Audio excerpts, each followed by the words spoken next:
Olá, espero que esteja tudo bem com você. Hoje nós vamos falar sobre uma pseudociência. Fique atento, pois a dúvida liberta. Vamos lá!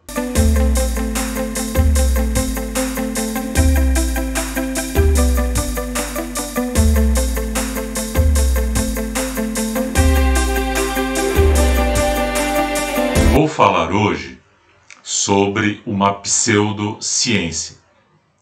Porém, antes devemos entender o que é pseudociência. Pseudociência é toda informação de cunho científico que não tem o método científico como importante aliado para suas conclusões. Ou seja, é toda informação que parece ciência, mas não é ciência. E por que não é ciência? Porque não aplica o método científico. Mas o que é método científico? São regras básicas utilizadas na produção de conhecimento científico. Esse método científico, ele começa a partir de uma observação. Essa observação pode ter também como uma causa a curiosidade. Geralmente, todo cientista é muito curioso. E a curiosidade faz parte do trabalho de todo grande cientista, tá? Essa curiosidade vai gerar uma pergunta, uma dúvida. Por exemplo, a chuva, ela é um fenômeno natural, né? Através da observação da chuva, eu posso criar uma pergunta. O que é a chuva? Por que ela acontece? Então, o método científico começa dessa forma. E depois da dúvida, do questionamento, da pergunta, vêm as hipóteses, né? Vamos voltar ao exemplo da chuva, né? Por que a chuva acontece? A chuva acontece porque estão lavando o céu. Essa é uma hipótese. Mas ela é uma hipótese testável? Não, não posso nunca testar isso. Então, eu tenho que criar hipóteses testáveis. Dentro dessas hipóteses testáveis, eu vou gerar um experimento. Ele vai ser feito em laboratório ou fora do laboratório, sendo que é necessário controlar o ambiente onde esse experimento é realizado. Então, se for fora do laboratório, esse controle fica um pouco mais difícil, porque as variáveis podem ser incontroláveis. Dentro de um laboratório, esse experimento já se torna mais fácil, pois podemos controlar as variáveis existentes lá dentro. No caso da chuva, né? Então eu vou criar uma hipótese testável, né? A chuva acontece por causa da evaporação da água do mar, da água dos lagos, da água dos rios. Então eu posso fazer um teste em laboratório, ou nesse caso eu posso até fazer o teste fora do laboratório, sendo que fora do laboratório, como eu já disse, as variáveis se tornam mais incontroláveis, tá? Então essa é uma hipótese testável. Depois desse experimento, né, que vai ser feito, o que eu vou fazer? Eu vou fazer um levantamento de dados, ou seja, eu vou organizar todas as informações que foram originadas pelo experimento. Através dessas informações que foram levantadas e estudadas, eu posso chegar a uma conclusão. Esse processo todo, ele pode demorar dias, meses ou até mesmo anos.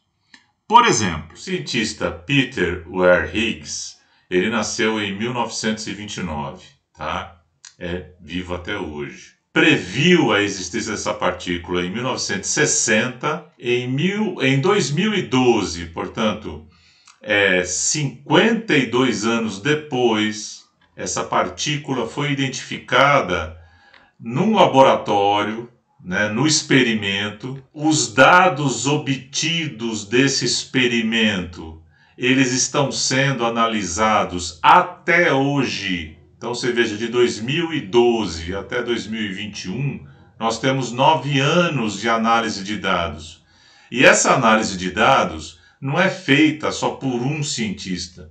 São dezenas de cientistas que analisam esses dados espalhados pelo mundo todo. Até chegar a uma conclusão, ainda teremos alguns anos pela frente, tá?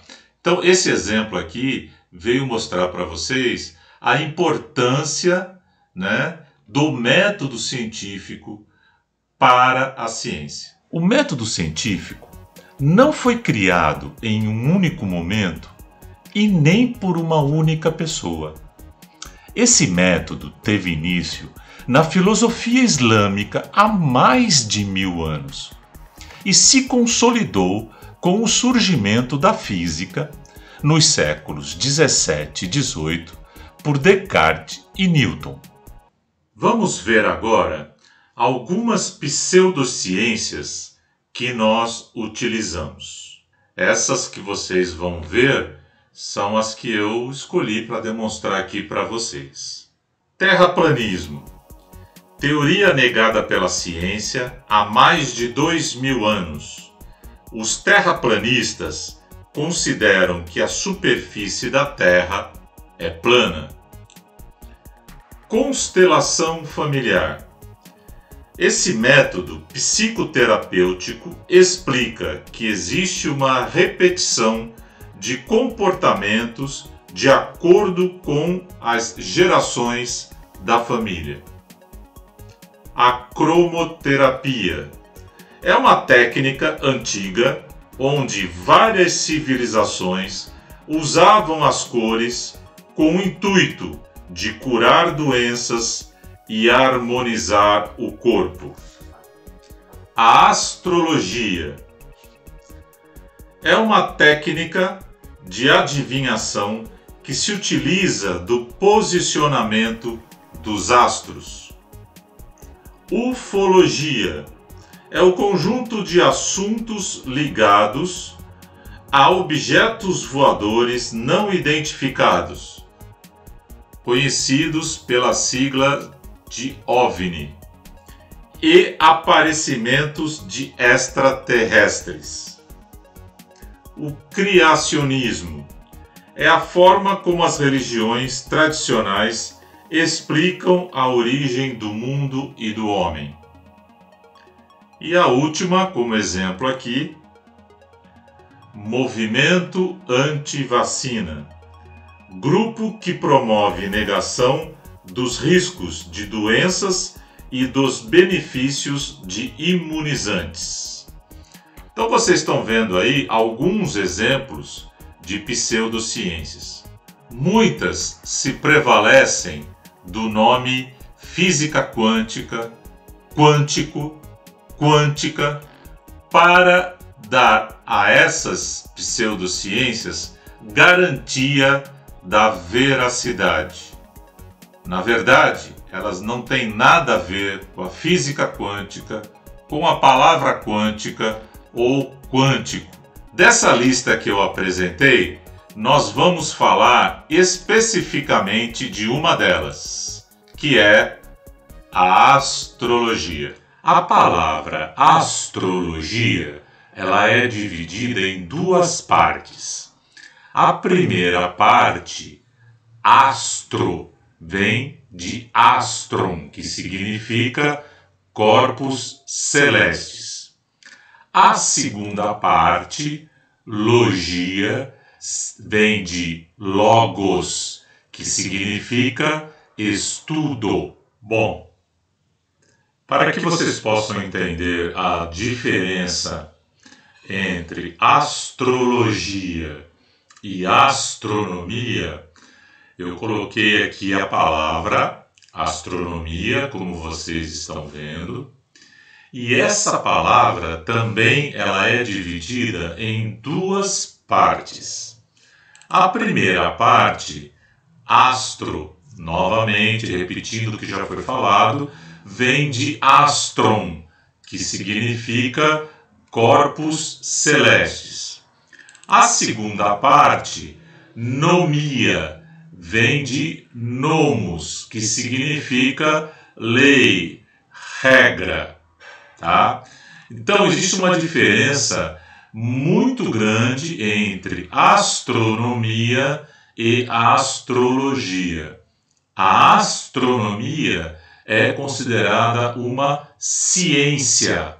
A astrologia é considerada uma pseudociência.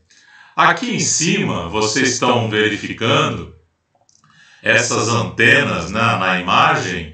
Essas antenas elas são colocadas para captar ondas eletromagnéticas que vêm do espaço, tá?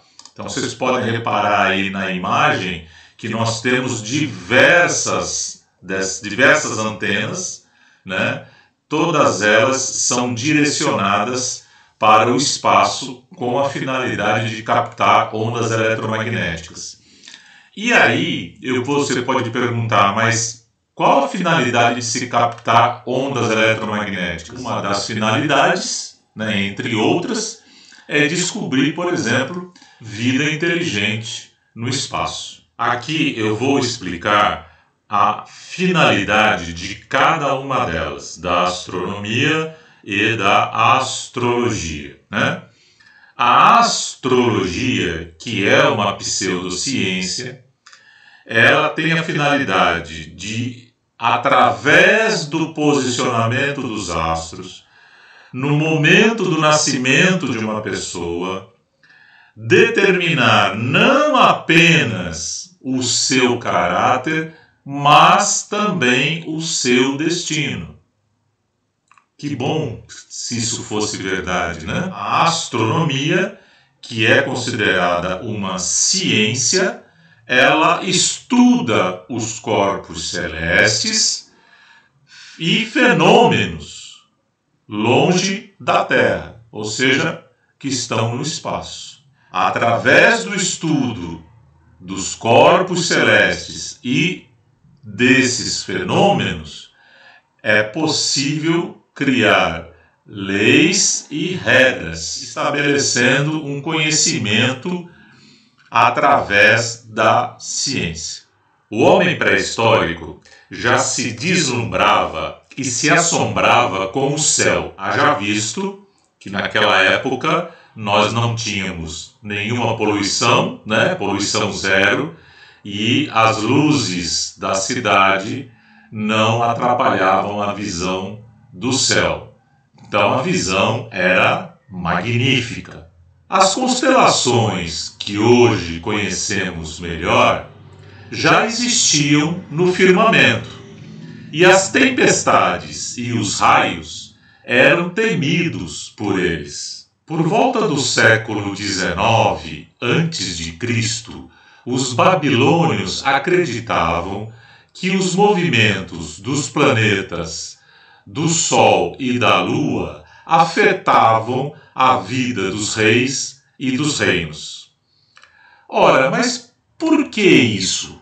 Desde que o homem começou a estudar as estrelas, percebeu que as transformações na Terra, que são as estações do ano, primavera, verão, outono e inverno, coincidiam com o movimento do céu. Essas transformações afetavam e continuam afetando a agricultura da época e atual.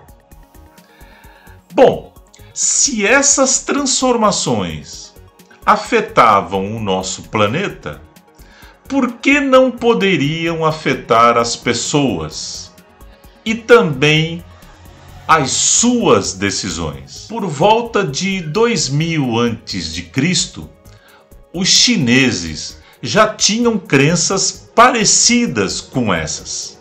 Por volta de 500 a.C., a cultura grega absorveu a cultura babilônica e a astrologia começou a se espalhar pelo Ocidente. 2 séculos antes de Cristo, os gregos passaram a desenvolver a tradição que a posição dos planetas e das estrelas no momento do nascimento das pessoas afetava a sua personalidade e também influenciava o seu futuro. Cláudio Ptolomeu, ou simplesmente Ptolomeu, nasceu por volta do ano 90 depois de Cristo e morreu por volta do ano 168 depois de Cristo. Ele criou um modelo planetário chamado de modelo geocêntrico. O que é esse modelo geocêntrico? É um sistema de planetas em que o centro é ocupado pelo planeta Terra. Hoje, esse modelo não é mais considerado como sendo correto. Grande astrólogo da sua época, foi com ele que a astrologia atingiu o seu ápice.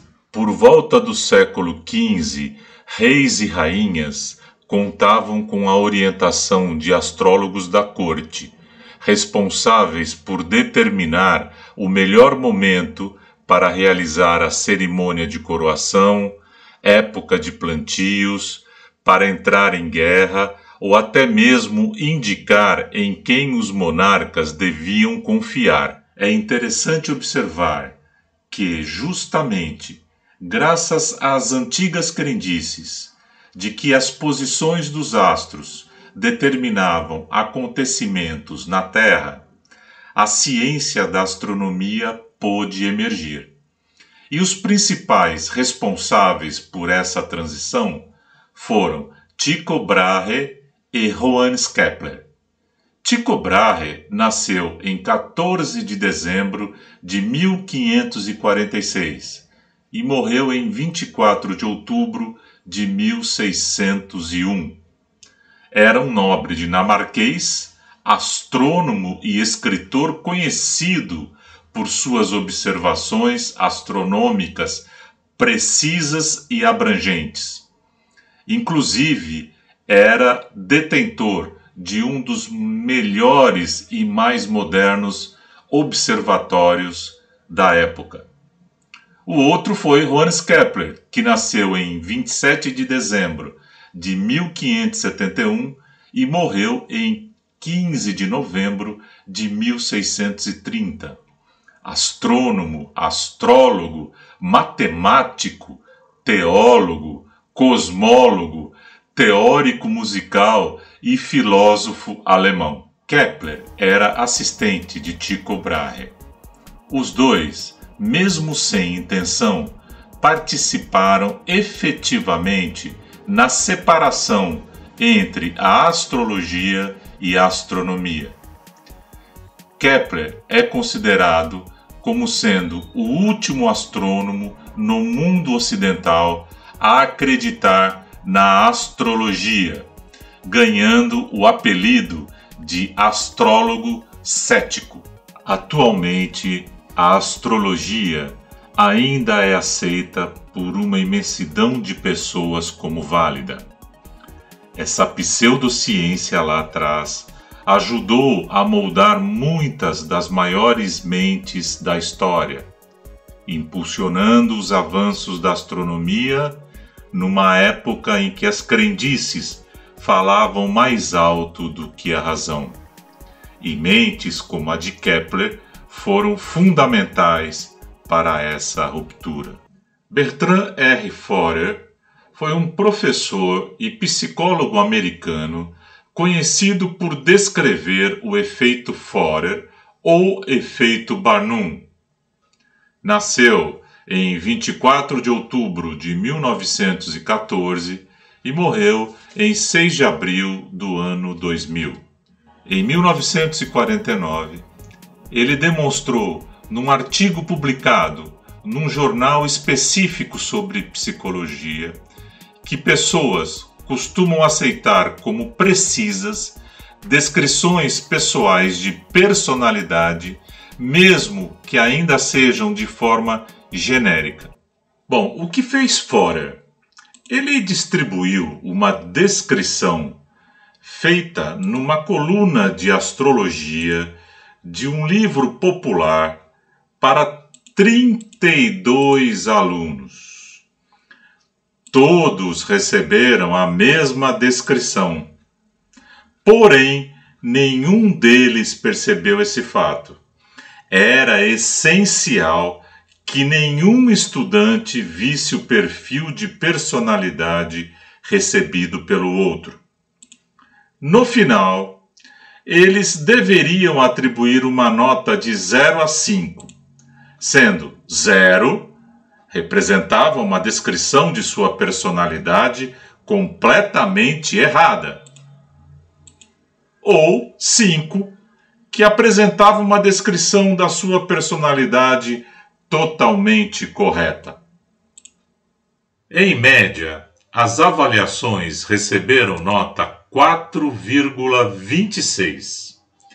O teste foi repetido centenas de vezes com alunos de psicologia e a média sempre ficou entre 4,2 e 5, ou seja, uma precisão de 82,5%. As pessoas tendem a aceitar descrição de personalidade vaga e generalizada. Essas descrições gerais trazem apenas informações das quais queremos ler ou ouvir. É da natureza humana acreditar naquilo que é mais simples ou intuitivo.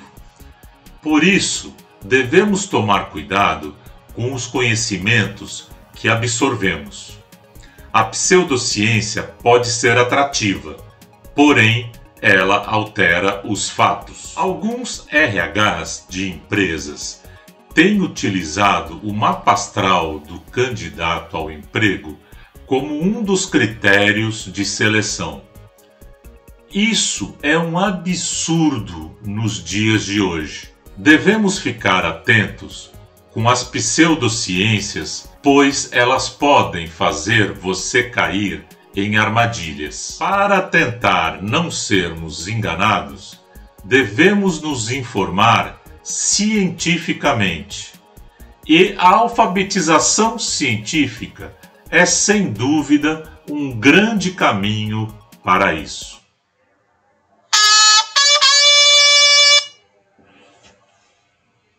Aluno, baseado no vídeo que você acabou de assistir, escreva numa folha quais são os pontos que você concorda e quais são os pontos que você discorda, explicando cada um deles. Após, tire uma foto com a ajuda do celular e envie a resposta para mim. Muito obrigado pela sua paciência. Agradeço a sua atenção.